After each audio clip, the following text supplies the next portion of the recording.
Good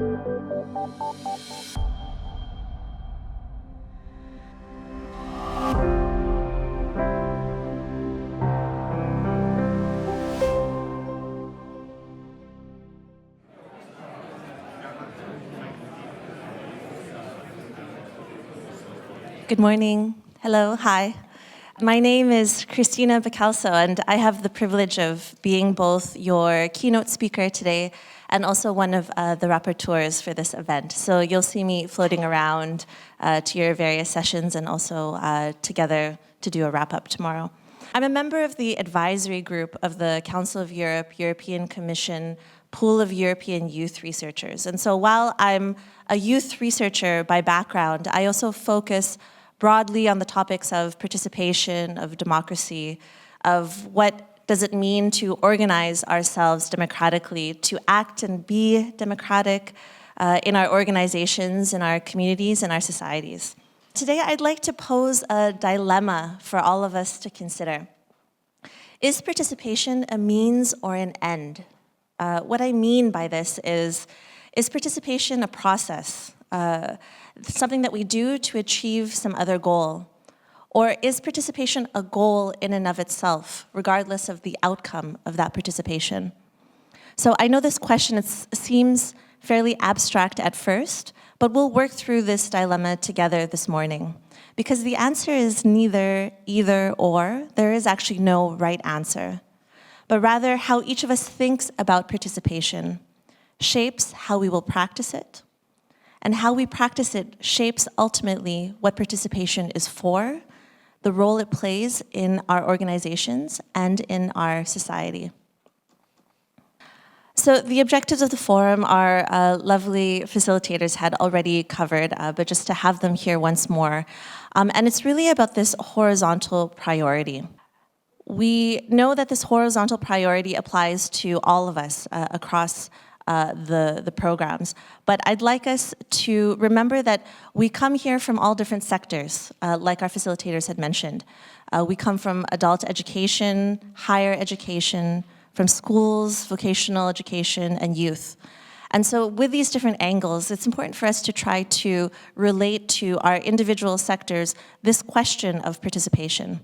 And I'd like to break down this horizontal priority into its four constituent parts. First, the concept itself of participation. Second, democratic life. What do we mean by that?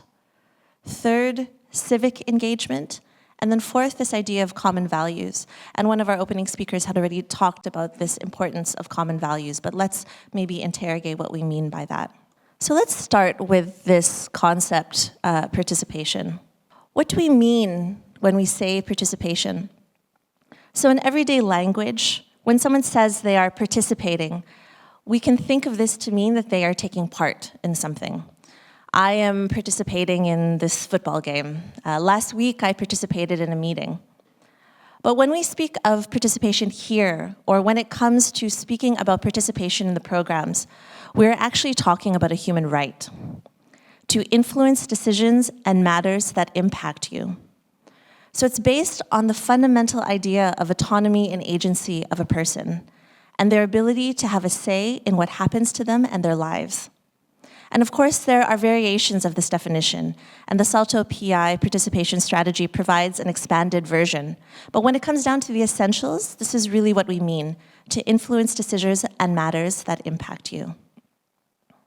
When we talk about participation in the next 2 days, I want us to make sure that we consider all of the different places and spaces where decisions take place, the different types and forms that decisions take, where the people who are affected should have an influence.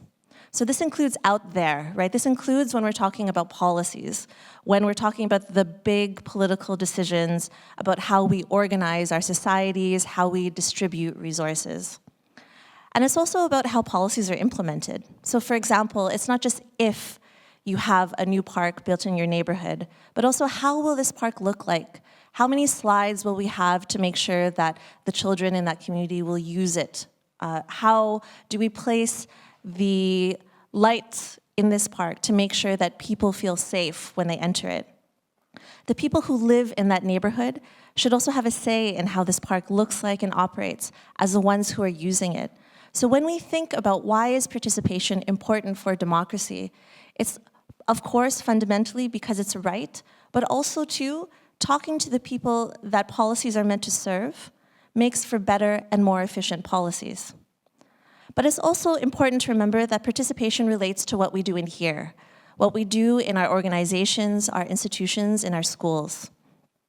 Like public policies, people who are impacted by our programs should also have the right to have a say in how those programs are designed and implemented. And like public policies, this has the added benefit of making our programs more effective and responsive to their needs. And participation in our organizations also happens at an interpersonal level. It's about how we collaborate with each other and how do we make decisions together. As employees of national agencies, as youth workers, as educators, teachers, as young people working in youth organizations, even researchers like myself, we all make decisions every day that impact the lives of the people our work addresses. So it's worth asking ourselves, how much decision-making power are we willing to give up to share with those who our programs aim to serve? Because to be truly participatory is ultimately about sharing power.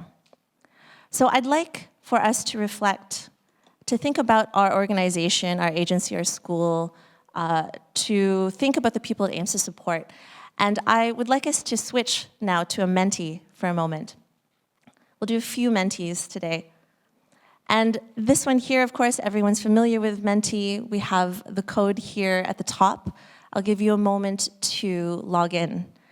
And again, I'd like you to think about the place that you work, the organization that you are coming from. And I'd like to have you reflect, how much influence do you think that the people your organization is meant to serve, how much influence do they have in the decision-making that happens at your workplace? So we have a range, right? We can say perhaps maybe those people, the young people that our youth organization works with, the students in our educational institution, maybe they don't have a lot of influence. Maybe it's fairly top-down. Maybe we recognize that actually decisions are made simply by a few, and a lot of people's voices are not really taken seriously. But maybe we actually work in a quite radical institution. Maybe we actually do share a lot of power in our organization. We have a lot of equal decision-making. And perhaps we actually don't know. Maybe this is the first time we've thought about it. Maybe we are caught up in our daily work that we haven't really given it a lot of thought. We can see here we're fairly split. So I'm happy to see that not all of us are doing participation amazingly well. We have our work cut out for us these next 2 days. Super, thank you. So we'll go back to the presentation now. So the next concept is democratic life. When we say we want to encourage participation in democratic life, it's worth stopping for a moment and reflecting on the state of our democracies. With some notable exceptions notwithstanding, I would say that most of us here in Europe would say we live in a democracy. We have free and fair elections, we have rule of law, we have separation of powers, we have a judiciary which is independent. But if we zoom out and not only consider if we are living in a procedural democracy, but to ask what is the quality of these democracies that we live in? What is the quality of our participation in these democracies? Do we as citizens all have equal ability to shape and influence politics in our societies? Or do some people or some groups maybe have more influence than others? And I think this question about the quality of our participation, about our equal ability to shape the decisions that are being made, is particularly challenged when we look at the climate crisis, which I would say is one of the most pressing issues today. In August 2024, a paper published by the academic journal Science reviewed 1,500 climate policies around the world, revealing that only 63 have delivered significant climate benefits. As George Monbiot reports in The Guardian, most of our current climate solutions lack the teeth necessary to avoid climate catastrophe. His theory for why this is, it's because politicians are afraid to enact policies that threaten corporate interests. showcasing the outsized influence that corporations have on our politics over the average citizen, to the detriment of the greater good, the environment, and the planet. And when we consider this, when we consider how difficult it is for the average citizen to be able to speak up as loud as a corporate interest, it's no wonder that we see climate activism, particularly youth climate activism, turning to more radical means. If anything, the increased radicalism shows a failure of procedural democracy, a failure of using formal participation mechanisms to push and enact for change. And so let's go back to our mentee for a moment. I'd like us to take another temperature check in the room, and this one is actually just more out of curiosity. I'd like to know, how much do you agree or disagree with this statement? Civil disobedience causes more harm than good for our climate justice movement. So we know in our streets, we know young people have been putting themselves on the line to push for climate justice. We know Just Stop Oil, Extinction Rebellion. We know that they're increasingly taking greater and greater risks, and we also know there's a lot of state suppression out there, increased policing for our young activists. And so this question is just for us to think, how do we think change can or should happen, right? What do we think it might take for us to be able to get the change in policies that we need to see? And we see that most people so far are in the agree and absolutely disagree. Yeah, so we see the role of civil disobedience being better for our climate movements. Perhaps it's necessary, but let's also keep that in mind because we're also here talking about procedural democracy, right? So how do we hold those two sometimes contradictory things, those two contradictory actions in mind? Coming back to the presentation. The next concept of civic engagement. So civic engagement is often linked to volunteering in the SALTO PI participation strategy in the EU youth goals. Volunteering and associative life is one type of participation.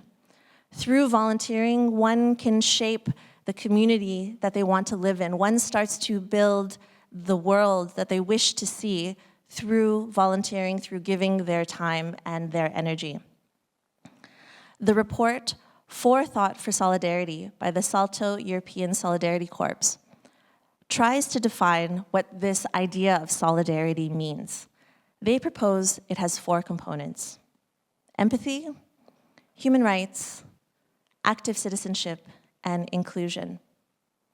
So again, we'll go back to Menti, trying to keep you awake this morning with a little bit more interaction. I'd like us to reflect. How effective do we think our European programs are, Erasmus Plus, European Solidarity Corps, in cultivating solidarity?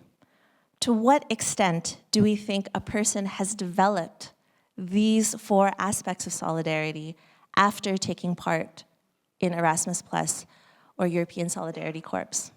Empathy, human rights, active citizenship, inclusion. Again, without getting too much into the weeds of what each of these individually means, think about what you think it means for yourself.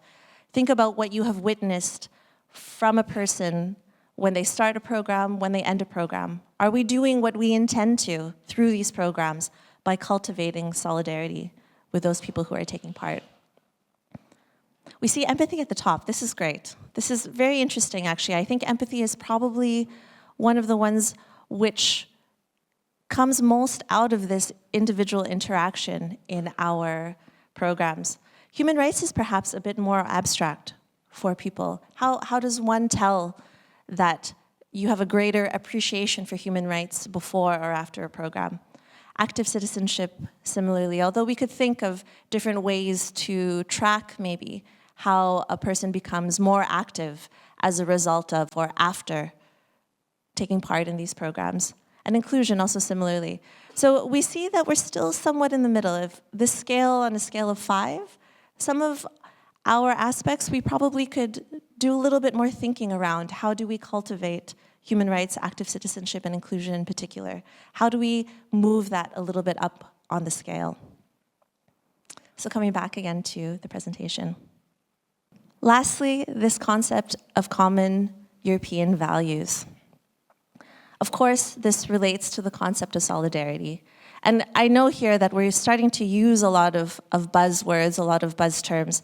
But what I am curious to see is, do we actually have a consensus in this room about what common European values is? What does that mean to you as people living in Europe, as Europeans?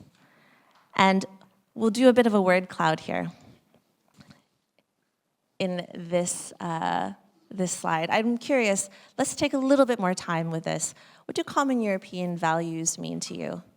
So again, I know we're getting into the trap of buzzwords, but without Googling it, without using ChatGPT to see what the official definitions of this is, when you think about what a common European value is, what would you say to yourself?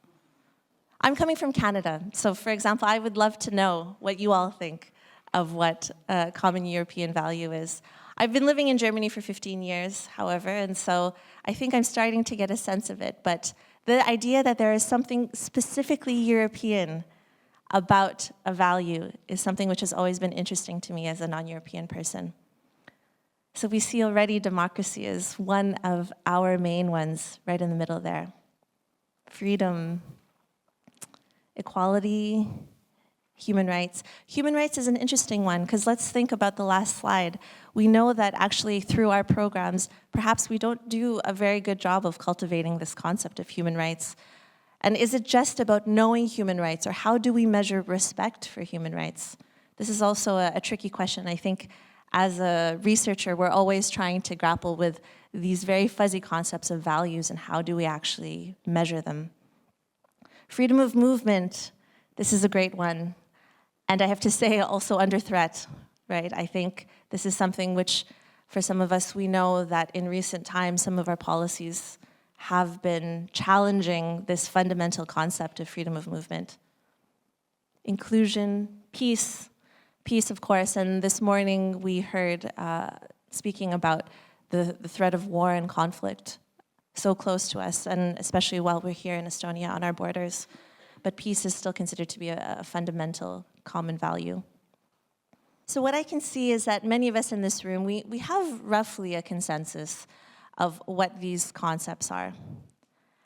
But what is really important, actually, is that while we in this room have a consensus about what these values are, and probably I would hazard to say we in this room agree and believe very wholeheartedly in these concepts, the reality is simply that in the case in the rest of Europe, when looking at recent local, state, province, national, or European results, we are actually seeing a shift to the right, especially among our young people, towards other values which do not match the ones that we just described here. Xenophobia, exclusion, racism. We can think of these as also perhaps all anti-democratic values. And this is simply the reality out there. It's worth noting all of these recent victories happened in democratic elections. And so what we have, unfortunately, is that perhaps all of us in here might be increasingly disconnected to those who are out there. And this could arguably be one of the biggest societal challenges for us in Europe at our current moment. And also simply not only in Europe, but also around the world. The rise of authoritarian right-wing movements around the world is something which is increasingly gathering pace in our last few years, and we can simply, of course, think about the most recent US election. And so my last question to you, my dear audience, and this one is perhaps my most provocative one. Do we think that we, in the European education and youth sectors, are doing enough to address the rise of the far right? Are we really paying attention to the task that we have at hand? That was quick. We have this horizontal priority. We know that we're supposed to be cultivating, working on participation, working on democratic values. We're supposed to be working on civic engagement, right? This is one of the horizontal priorities that sits above our program. And yet what we see out there is still an increasing march towards the far right. I see that we do have some hopeful people out there. Yes, it's a big focus of our youth sector. And apologies, I don't mean to say only youth sector, but also the education sector. But perhaps we're also still a little bit in the middle. Perhaps some of us still don't know. The jury is still out. But I think that this is quite revealing, right? This is perhaps our task. This is the work that we have at hand. Because what we need to make sure of is that we are responding to the realities that are happening out there. And this midterm point, this midterm reflection is perhaps a very good moment for us to think about that and to think and take that seriously. So to return to my original question, is participation a means or an end? Meaning, should our participation practices aim to support the autonomy and the voice of a person, no matter what they choose, even if that choice is actually for far-right parties or values? Because returning to the concept of participation as a right, it is fundamentally about a person's autonomy and agency. But should we also aim for participation to actually cultivate values and practices towards these liberal European values? Does it still respect the fundamental autonomy and agency of a person if we push them towards a set of preset values? And I think that this is a tension. I think that this is something for us to consider. Because perhaps, as well, the more that we push them, or perhaps if we are not thinking carefully about how to cultivate such values, we could potentially be contributing to the polarization that already exists.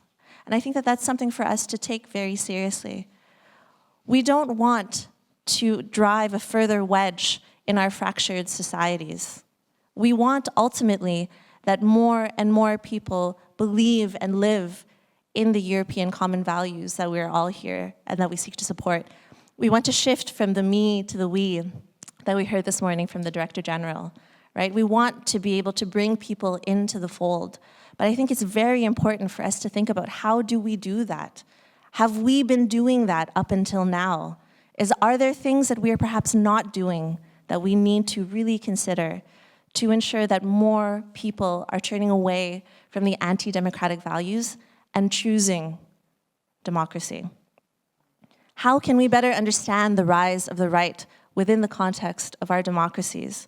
And what is our place in addressing them through how we participate and how we practice participation in our programs and in our organizations? Over the next 2 days, it's important to reflect on this dilemma and to ask ourselves at this midterm point, how will our sectors respond? And that is our challenge for all of us today. Thank you very much.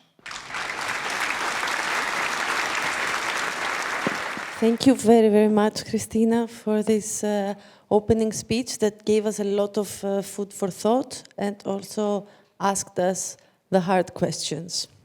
So maybe we can, also ask some questions to Cristina, hard or easy questions or whatever comes to mind. Or comments. I actually would like some comments. Yeah. Yes, that would be very nice also. Anything that comes to mind? Okay. Hello. Hi, everyone. I'm Arno Schrön. I'm from the European Student Union. So we're an umbrella organization that represents higher education students across Europe. And thank you very much for the presentation. It was very interesting. And one of the other things I wanted to underline a bit on what you have been saying as well is the rise of tokenistic participation that is also happening. We're seeing more and more, even though in countries participation is rising, especially when it comes to higher education because of the Bologna process, we also see tokenistic participation. So students are involved, but then they're not really listened to. And I think that's also something, indeed, if we want participation, we need to really think about what participation we want.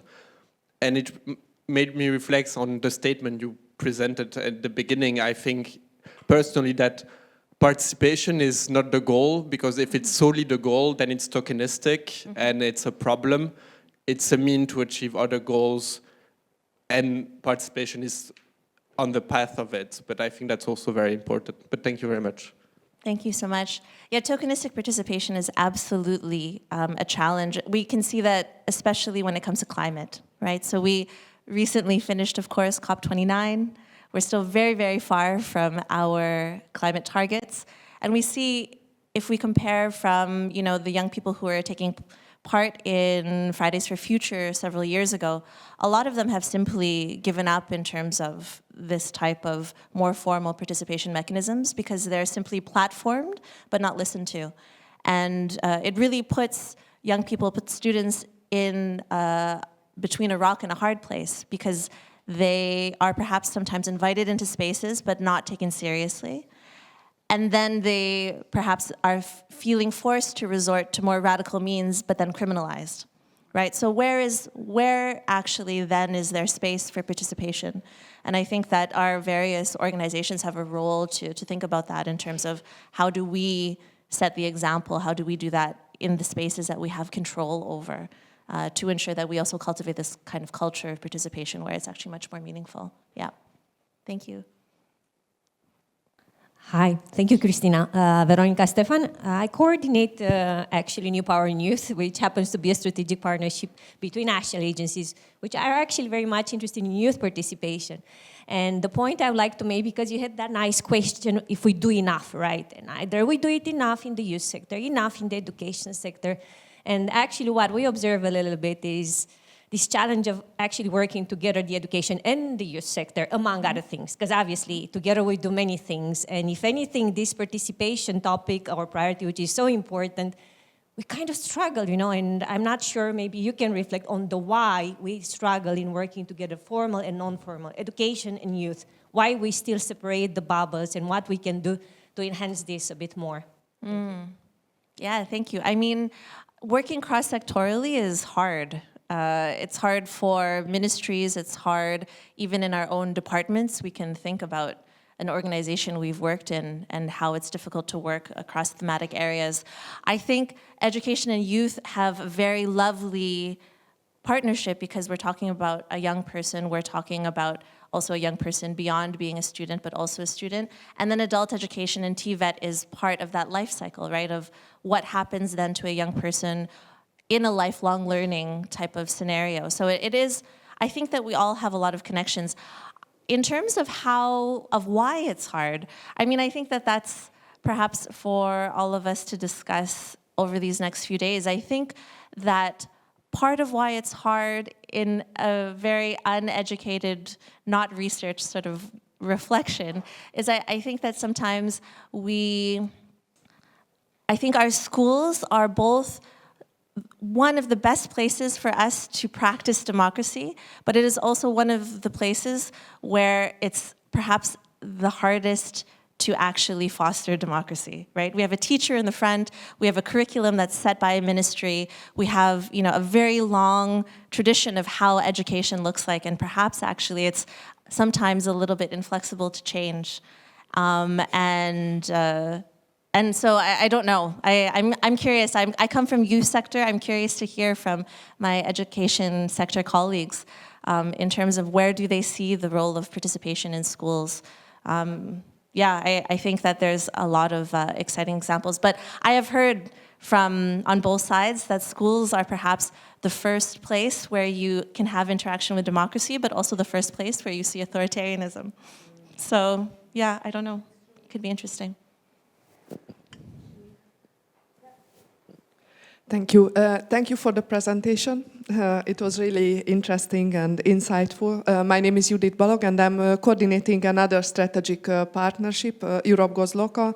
It supports youth work at the local level. And my comment is on how we could maybe go further or do more. Maybe it's important to consider that all these radical right movements or side also emerged through procedural democracy. So we vote, not we, but big parts of the societies voted for these powers, these sides.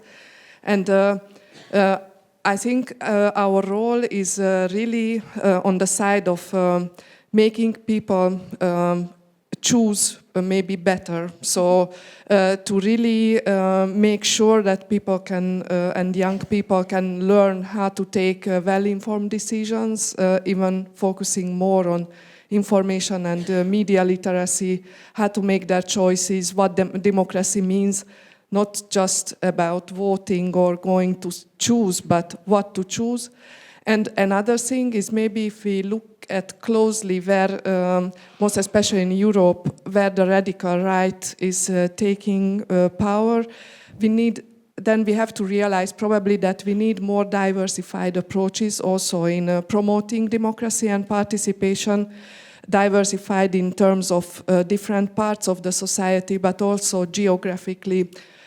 Different parts of Europe would need probably different approaches. Maybe more research would be needed in this field, but I guess just like, for example, as we do diversified approaches in local youth work, because it's delivered differently in the different countries, maybe supporting participation in our work should also be a bit more diversified, tailored, needs-based, depending on where we are and what we do. Thank you. Yeah, I think the diversification is important, but I think it's also important for us to maybe, even before thinking about solutions, trying to investigate some causes, right? Talking to some young people who are voting more to the right, you know, what is their motivation? I think perhaps it's not so accurate for us to assume that all of those who voted for the right simply don't know about democracy enough, or they simply don't know about what human rights are or what it is. I think that they're actually acting, you know, in a way which they feel is very informed, perhaps. But I think that it's incumbent on us to understand, okay, where is it then that the choice gets moved towards something else? And I think we don't have a good understanding of why it is going in that way. And I think that we focus a lot on the solutions first, without first understanding the root causes or the problems. Hello.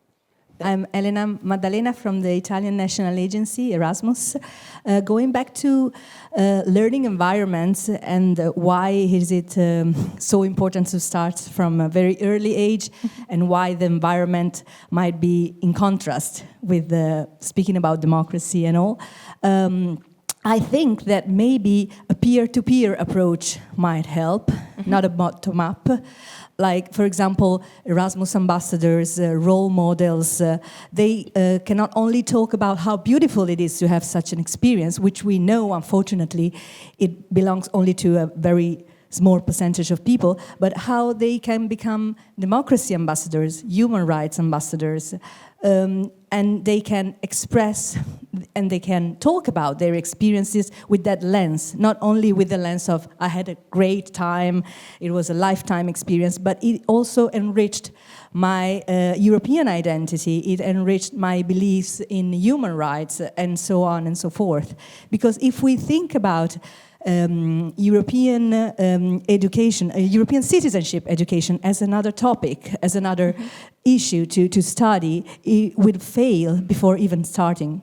That's what I think. And as for the survey that you said, we have to think about why there is this affection towards these themes. We carried on a survey before the European elections that was addressed to youth, to the youth, and the results were very interesting.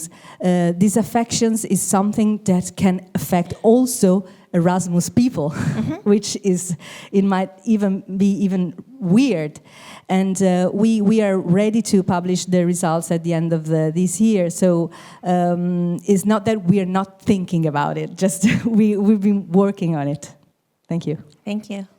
Okay. Hello, so it will be a quick, direct one. So it's Yanis from the European Commission. Thank you for a great multi-angle food for thought. So my question, would interest all of us. What would you like to see in an organization, in any foundation or international organization, governmental or NGO, in order to participate, to join, to volunteer, or to work, or in any means? What would you like to see in one of the organizations? This is a question for me or Yes. a question for all of us A to question answer? for you as an experienced researcher now that you saw so many things. This is not up to me. I think the question is posed to the young person, really. I mean, I think it's the population we want to target. We need to ask them, okay, what would motivate you? You know, what would make this attractive for you to come to our organization? What are we doing that's turning you off that makes it not attractive? So Exactly. So as a citizen, outside of this, what would you like to see in this question? as a citizen, what would I like to see in these organizations? As my personal opinion, to be honest, I think a lot of our organizations are too hierarchical, really. I think that I know that we all believe in human rights, but we're even hierarchical in the way that we talk about them. Because if you go to the average young person on the street and you say, hey, what do you think about human rights? I don't know if they actually know what you're talking about. But if you go up to a young person and you say, yeah, did you hear about how that person got thrown into jail just because they were sharing their opinion on the street? Do you think that that's fair? You know? Or you talk to them about, yeah, your mom's been working 60-hour weeks for minimum wage and she still can't afford to buy groceries at the end of the month. That's a really bad deal, right? That feels bad. That sucks, you know. And at the same time, we have, you know, Elon Musk who is going to the moon or whatever he's doing recently, you know. And we talk like that. That becomes our entry point to being able to talk about these kind of topics, right? But I think that sometimes we in our sectors have gotten so used to the buzzwords of talking about inclusion, of talking about active citizenship, all of these things, that perhaps it also becomes alienating for people. We need to figure out how to talk about these values in a way that anybody can understand it. And I think anybody can understand in a very visceral sense what it means to be oppressed, what it means to be excluded. And I would also say that most people don't want those things in our society, right? They don't want inequality. But when we think about, you know, the way in which we talk about it, I think that sometimes we don't bring them in. So it's not a perfect answer, but I think that there is something about how we are kind of selling our European values out there to people who are not necessarily used to the buzzwords. All right, I will keep it short. My name is Marie Heimburg. I'm coordinating another strategic partnership that is called Europeers. We're working with program ambassadors. And I wanted to connect to two things that have been said before. Lots of interesting input here. I'm definitely leaving with a lot of inspiration. But I really also think that if you want to have more participatory approaches in your projects, in your work, you really need to, one thing is wanting them. What you need to do is include young people and these ambassadors, in my case, in this design of making the participatory approaches, because we've been trying the other thing, where we as like the NAs have decided on a way of including youth in a participatory format. And what we didn't do is ask the question to the young people. So we were lacking the understanding of what is actually their needs, what is the interest they have, and what do they need to actually feel empowered to participate. So I really think it's important to commit and to remember that the commitment is needed not only on the side of the young people, but also on the side of us that are designing those opportunities for them. So yeah, that's just my 2 cents to the topic. Thank you. And just for the last word, I wholeheartedly agree. And I would also say that collaboration, which is one of the things that we talked about, which is fundamentally about working participatory, takes time and money. So if you truly want to collaborate with young people, with students, with more people who are using your services, please ensure that you give it the time and the money and energy that requires. Because if you think about it, a program designer, 2 people in a room can make decisions between each other very easily. They have all the background, the knowledge, everything. You want to bring in 4 young people in that decision-making room who don't have the same expertise. That's going to take 4 times as long, 6 times as long, right? But that's important, right? That takes time. Collaborating properly takes time. So don't don't underestimate that. But I think it's a worthwhile thing to do, but we have to be realistic in terms of actually committing the time and the resources it takes to do that properly. Thank you so much for both the speech, the comments, the replies. It was very fruitful. Thank you, Cristina.